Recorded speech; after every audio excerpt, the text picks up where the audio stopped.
초등시기 부모가 가르쳐야 할 두 번째 덕목은 정서 조절 능력입니다.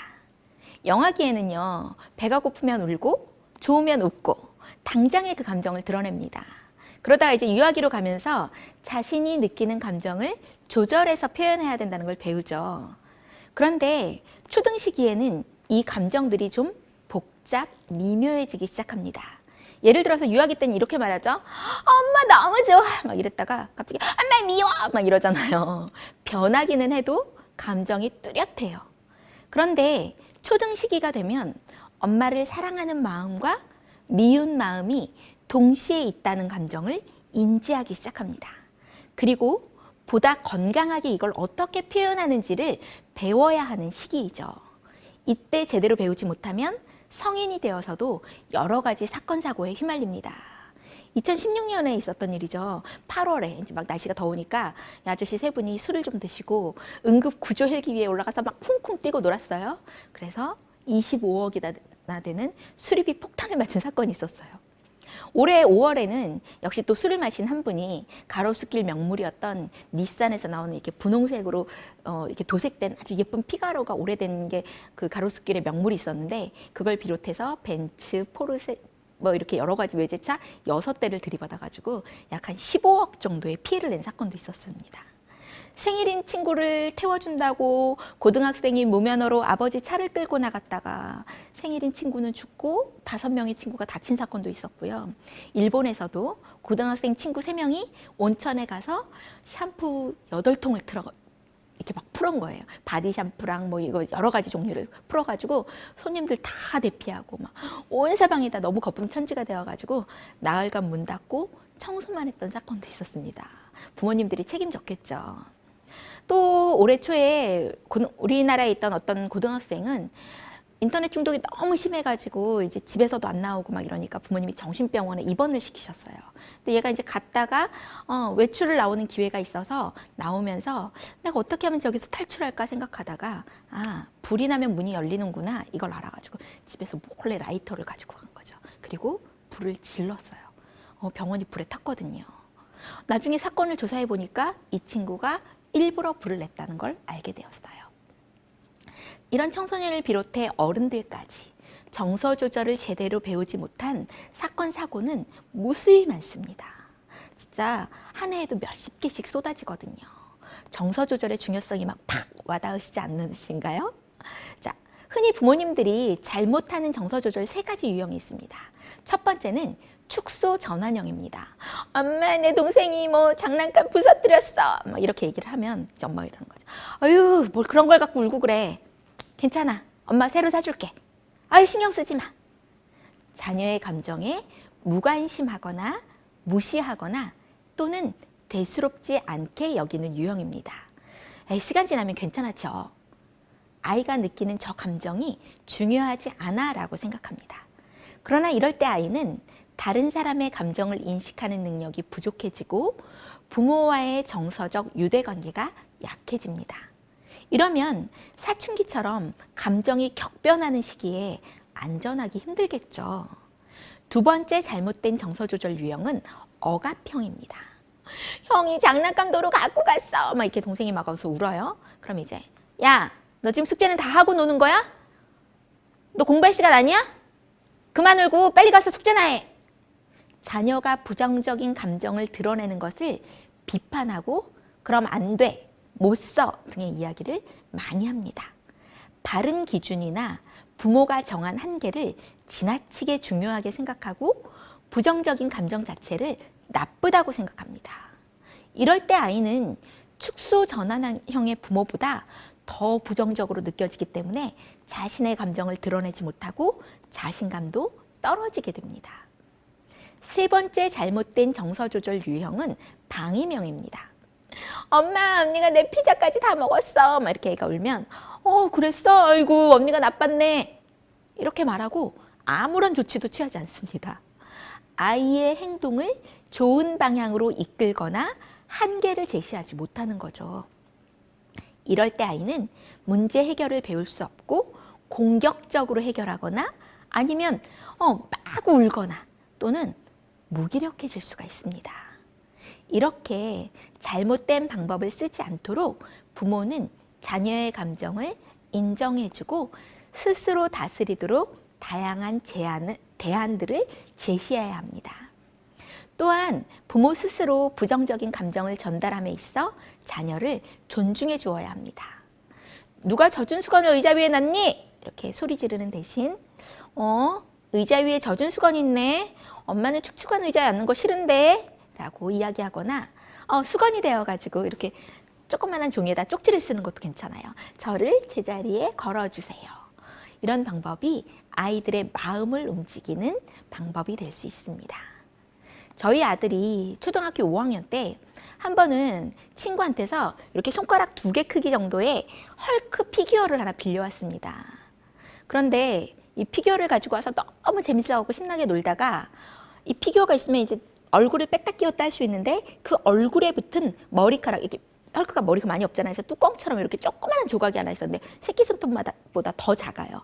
그런데 이 조각이 벗겨져서 없어졌습니다. 아들이 막 발을 동동 굴렀어요. 친구가 빌려주기 싫다 그랬대요. 그런데 자기 큐브를 막 억지로 빌려주면서 주말만 겨우겨우 빌려왔다는 거예요.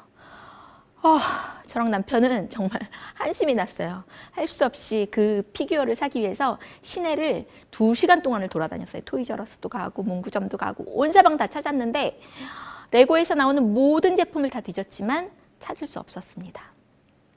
일단 울상 짓는 아들을 달래가지고 머리 벗겨진 헐크를 들려서 학교에 보냈어요. 가슴이 조마조마하면서 우리 아들이 갔겠죠. 그리고 이제 가서 사정을 얘기를 했더니 아니나 다를까 그 친구가 짜증을 내더래요. 그래서 이제 제가 그걸 어디서 샀는지 알아보라고 했거든요. 그랬더니 뭐 이렇게 자세하게 막 물어봤대요. 그리고 아이를 학교에 보내놓고 저는 오전에 비가 척척 쏟아지는데 집 근처에는 없었으니까 또 아이 학교 근처로 가서 그 근처에 문구점과 장난감 가게를 비를 맞아가면서 2시간 동안 헤맸습니다. 저는 지금도 정말 헐크만 보면 이를 갈고 싶을 만큼 싫어요. 근데 못 찾았어요. 없더라고요.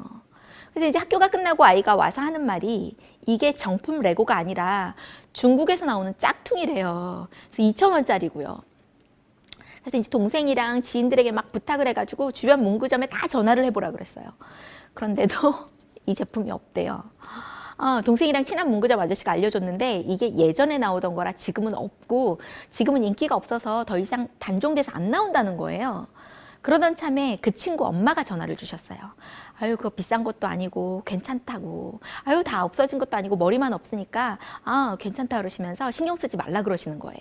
그래서 아들은 자기가 어떻게 다른 걸로 보상을 해주고 잘 타이를 테니까 준모 마음 잘 달래주라고 다행히도 너무너무 좋게 말씀을 해주셨어요. 저희 아들이 옆에서 그 전화를 제가 받는 걸 보고 얼마나 안도를 했는지요. 그러다가 그 얘기를 듣다 말고 갑자기 엄마, 걔가 그러는데 무슨 비지마트 뭐 이런 데서 샀다는 거예요. 그래서 제가 이제 이걸 어떻게 찾지? 막 그러다가 이 친구가 어느 동네에서 사냐고 물어보니까 어디래요. 그래서 그 동네를 막 이제 들어가가지고 인터넷에서 알파벳이 들어간 가게들을 막 검색을 했다가 비슷한 이름을 찾았어요. DC마트라는 게 있더라고요.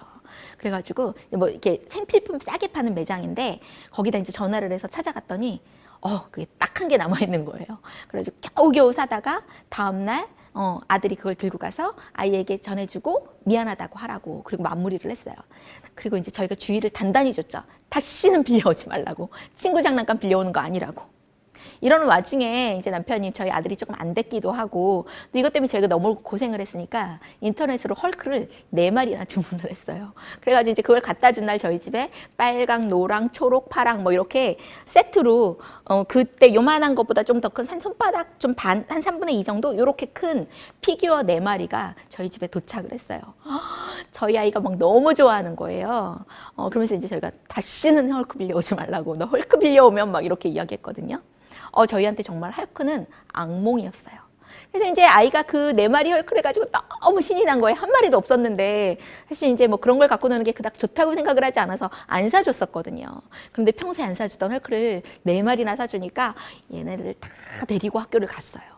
그리고 이제 학교를 갔는데 그 반에 다른 아이가 저희 아이의 헐크를 보고 막 너무 부러워하더래요. 그러면서 한 마리만 빌려달라고. 그랬더니 자기처럼 애처로운 마음이 들었는지 한 마리를 빌려줬어요. 그리고 그 다음날 왔는데 네, 어떻게 됐을까요? 빌려준 그 헐크의 머리가 또 떨어진 거죠. 그래서 제가 이렇게 얘기했어요. 야, 찾아오라 그래. 그랬더니 저희 아들이 딱 그러더라고요. 엄마, 은지 엄마가 나한테 안 그랬잖아요. 내가 어떻게 그래요? 그래서 이제 제가 물어봤죠. 너 걔한테 뭐라 그랬는데? 괜찮아 그랬대요. 난 안 괜찮아. 저는 막 그랬거든요. 근데 아들이 한 번 더 얘기하더라고요. 엄마, 은지 엄마는 안 그랬잖아요. 감정을, 정서를 조절하게 도와주는 방법은 내가 유한 감정을 많이 만났을 때 내 감정을 조절하는 거지. 우리가 야, 너 울지 마. 지금 네가 신경질 낼 때야? 이렇게 말한다고 감정이 조절되는 게 아니라는 걸 제가 배웠어요. 우리가 아이들의 정서를 잘 조절해주기 위해서 화를 내고 야단을 치는 순간 아이는 그것을 배우고 또 자신이 위축되며 타인의 감정을 이해하지 못하게 됩니다. 하나님이 우리에게 그러셨던 것처럼 자녀에게 따뜻하게, 부드럽게, 존중하면서 말해주세요. 바른 감정 처리 방법을 자꾸 보여주세요. 부모가 아이 때문에 화날 수도 있어요. 아이가 죄송해요 해도 안 풀릴 수 있어요. 저 헐크 사러 갈 때 진짜 안 풀렸거든요. 그럴 때는 반성할 줄 알아서 다행이다. 그런데 미안하지만 엄마는 아직 화가 다 안 풀렸으니까 좀 기다려줄래? 라고 이야기해 주세요. 여러 번 말했는데 네가 엄마 말을 듣지 않으니까 엄마를 무시하는 것 같아서 속상하고 화가 나 라고 건강하게 표현하는 법을 자꾸 보여주세요. 사실은 우리도 우리 부모 세대로부터 건강한 표현을 잘 배우지 못해서 살면서 불편하고 힘든 순간들이 많지 않았나요? 우리 부모님의 세대는 또 그 부모님의 세대로부터 그렇게 교육받기도 했고 생활에 공공하면서 생존을 위해서 버텨내다 보니까 그러신 부분도 있으셨을 거예요. 사실 우리는 지혜롭게 감정 표현하는 법을 많이 배우지 못해서 살다 보면 불필요한 갈등이 생기거나 감정의 어떤 변화들, 소용돌이들을 많이 겪어왔습니다. 우리의 자녀들이 똑같은 어려움을 되풀이하지 않도록 자녀를 존중하고 건강하게 말해주세요. 자신의 정서를 잘 조절하는 능력을 키워주세요.